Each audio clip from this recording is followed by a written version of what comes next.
Hey everybody, fluxJeLLy here, bringing you guys another Starcraft 2 commentary. This is going to be a ZvP on Typhon Peaks between me, fluxJeLLy, the red Zerg spawning at the top right corner, and Snittzelov?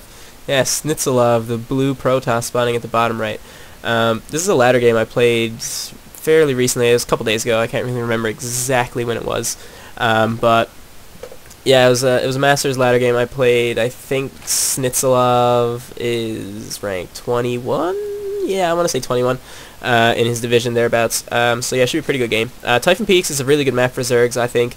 You do have this natural and this third base right here, actually, that are easily defended by this little choke point right here.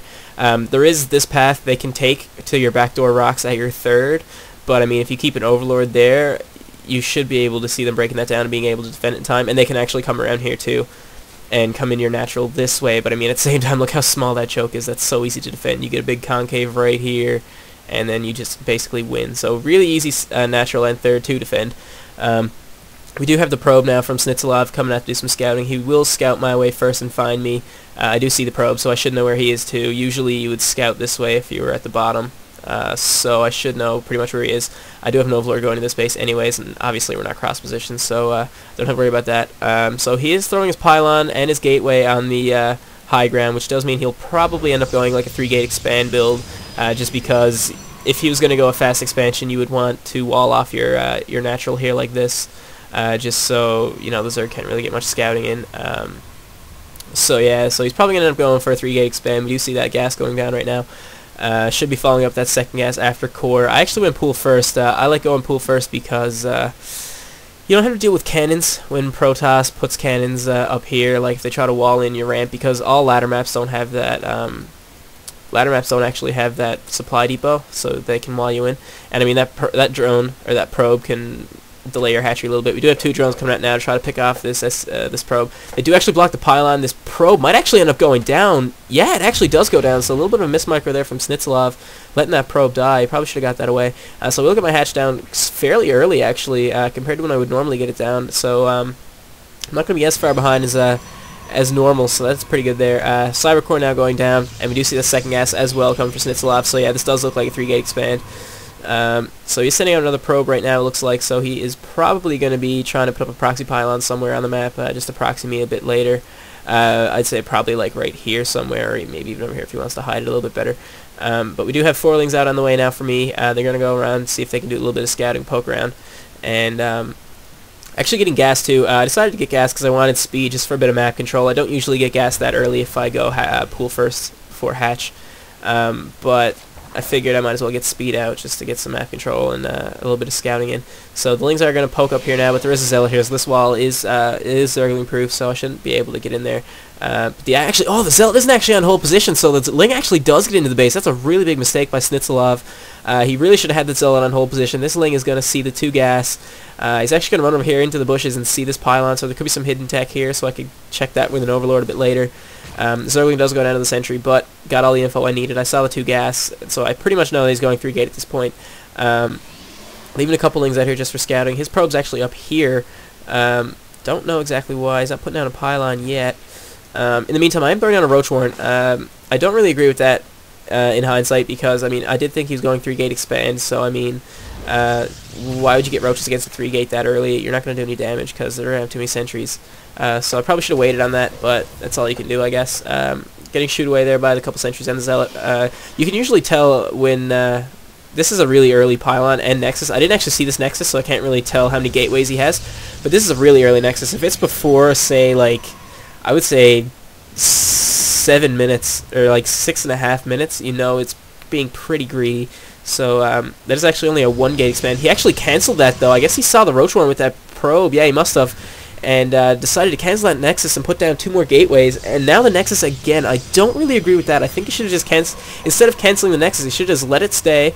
And just thrown down the gateways when he gets the minerals for him, because it wouldn't have been that long of a wait. And I mean, he put himself a little bit behind. He lost 100 minerals canceling that Nexus. So I don't really agree with that there. 1 Ling going to chase down this probe.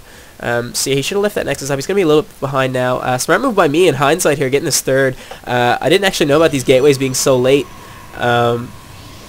But if I had have known, I would have grabbed a third, because I mean he's not going to be able to put any pressure.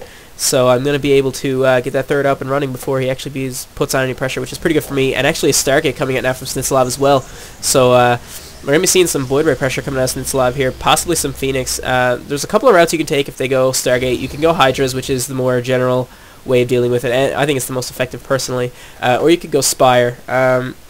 Spire is kind of risky. I mean, you can get Corruptors to deal with them fine, but your ground army is going to be pretty small because Corruptors are really expensive on gas.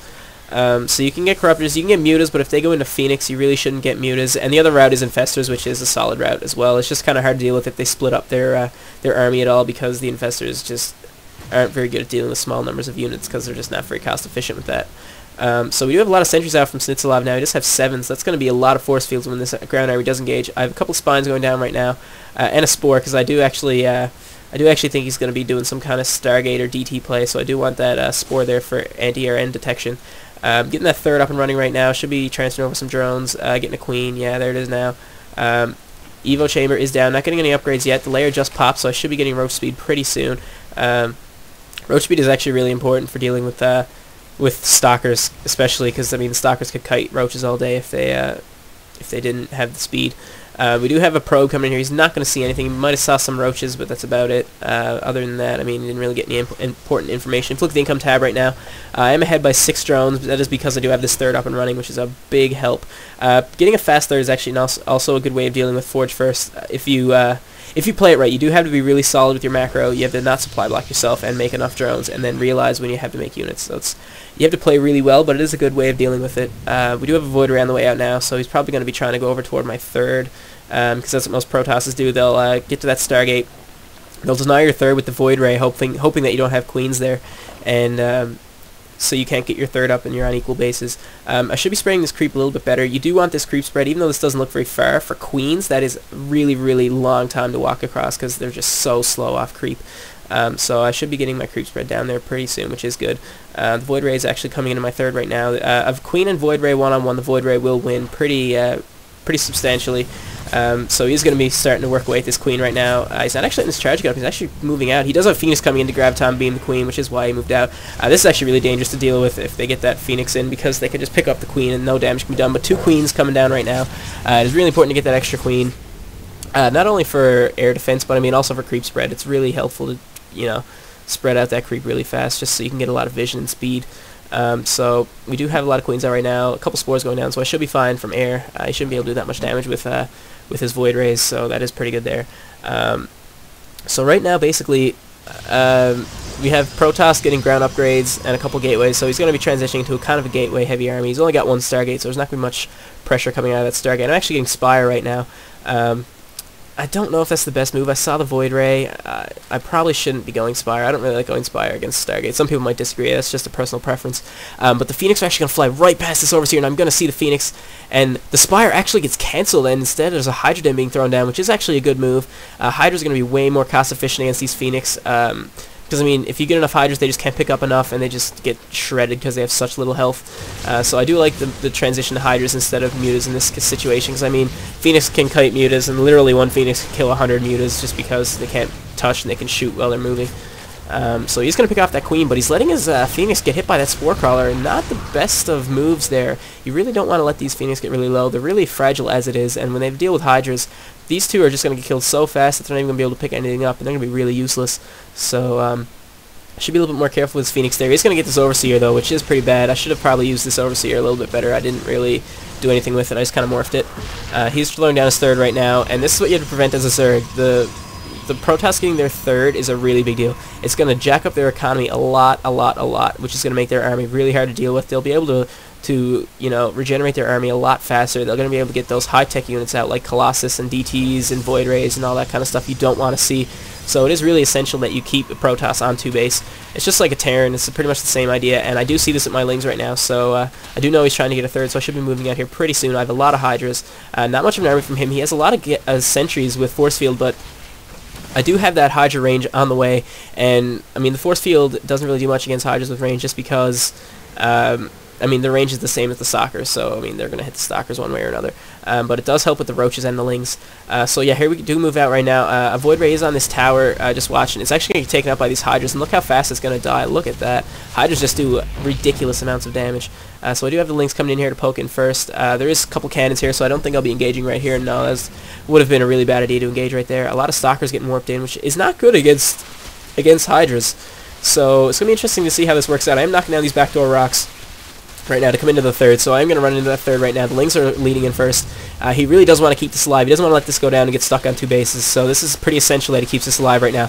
It's getting focused on pretty fast, but the army is coming in, so I'm going to have to switch to the army now instead of focusing on the Nexus, but the Nexus actually does go down. One force field going down. Really good force fields coming out of him. Yeah, that's a really good grid right there. You see how he cut off all these units from the back, and there's just a couple units firing at a time. That's a really good use of force fields there by him. The hydras are doing some damage though, and he's losing a lot of sentries, which is really bad for him. You don't want to lose those sentries. They're really gas heavy, and you can't really afford to reproduce them this late in the game if you do lose them all, which he actually did. He lost every single sentry, so that's really bad for him. And I mean, the hydra's just going to sit here and take out a couple stalkers. And at the same time, we have an attack coming to the natural with a bunch of roaches here. So these roaches are probably going to focus down this Nexus as well. So if this Nexus goes down, this is going to be huge. He's only going to have 1 base left, and it's going to be his main, and it's almost mined out. So these roaches are focusing on this Nexus pretty quickly. They do have the +1 attack, and the Nexus actually does go down. Now these roaches are pretty much dead, but that's fine because I took out that Nexus, and I mean, these stalkers are going to be a while killing them off. I have a lot of time to regain units. I have some hydras here, and I do have a lot of spines going down right here. And this is what you want to do. If you don't have the larva, which I actually don't at this point, but if you don't have the larva to regenerate your army after a big attack like this, and you think there's going to be a counter, just throw down a lot of spines. I mean, spines do so much damage to stalkers, and they're just ridiculously good against them. I mean, these stalkers, if they were to engage all these finished spine crawlers, they would melt. Like, they would do almost no damage. I mean, spines do extra damage to stalkers, and they're just really, really good. But he's going to actually hit a timing here where before these are done, but I do have some units to defend, so all I really have to do here is keep them at bay and just wait till these are finished and then fall back behind them. So I'm going to use the hydras here just to push them back a little tiny bit. And I mean, you can see how good hydras are against stalkers right here, just because look how many stalkers there are compared to hydras, and they were still getting shredded. And the spine crawlers are up, so there's not much he can do here. And yeah, he does GG. So yeah, there wasn't really much he could do at that point. I mean, both of his Nexi went down. He was only mining off his main, which had almost no minerals left. And I mean, he was throwing up this natural again, but he was so far behind at this point. I was grabbing a 4th base, and I mean, all these spine crawlers, he was never going to be able to do any damage. So yeah, there's really not much he could do there other than GG. So yeah, thanks for watching, guys. Hope you learned a lot, and stay tuned for more.